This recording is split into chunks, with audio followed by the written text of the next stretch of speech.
एका बाजूला पावसाच्या सरी आणि दुसऱ्या बाजूला कडक उन्हाचा तडाखा।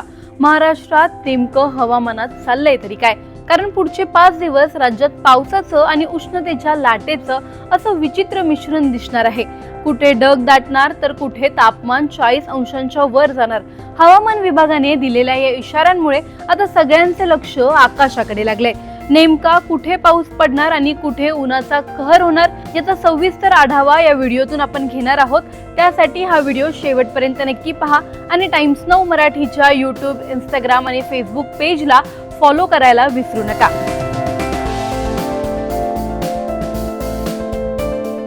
राज्यात सध्या उन्हाचा तडाखा कायम असून अनेक भागात उष्णतेची लाट जाणवते। काही ठिकाणी मात्र अचानक ढगाळ वातावरण आणि हलक्या पावसांच्या सरी पडताना दिसतात। IMDच्या अंदाजानुसार पुढील 5 दिवस महाराष्ट्रात हवामानाचा मोठा बदल पाहायला मिळणार आहे। काही भागात पावसाची शक्यता तर काही जिल्ह्यांमध्ये कडक उन्हाचा इशारा देण्यात आलाय। कोकण भागात म्हणजेच ठाणे, मुंबई आणि रायगड जिल्ह्यात उष्ण आणि दमट हवामान राहण्याचा अंदाज वर्तवण्यात आला आहे। सततची घामट हवा आणि वाढलेले तापमान नागरिकांना त्रासदायक ठरू शकतं। दुसरीकडे कोल्हापूर, सांगली, सोलापूर, रत्नागिरी आणि सिंधुदुर्ग या जिल्ह्यांमध्ये काही ठिकाणी विजांच्या कडकडाटासह हलक्या ते मध्यम पावसाची शक्यता आहे। अचानक येणाऱ्या सरींमुळे हवामानात थोडा बदल जाणवणार आहे।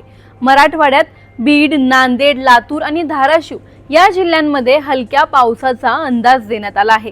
मात्र इथेही उन्हाची तीव्रता पूर्णपणे कमी झालेली नाही।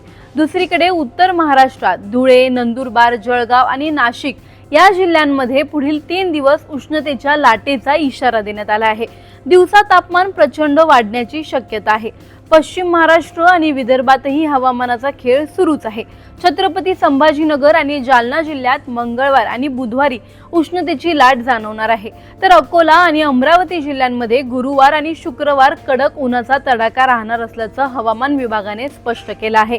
एकूणच महाराष्ट्रात हवामानाचं चित्र पूर्णपणे अस्थिर झालं असून एकाच वेळी पाऊस आणि उष्णतेची लाट असा दुहेरी फटका राज्याला बसतोय।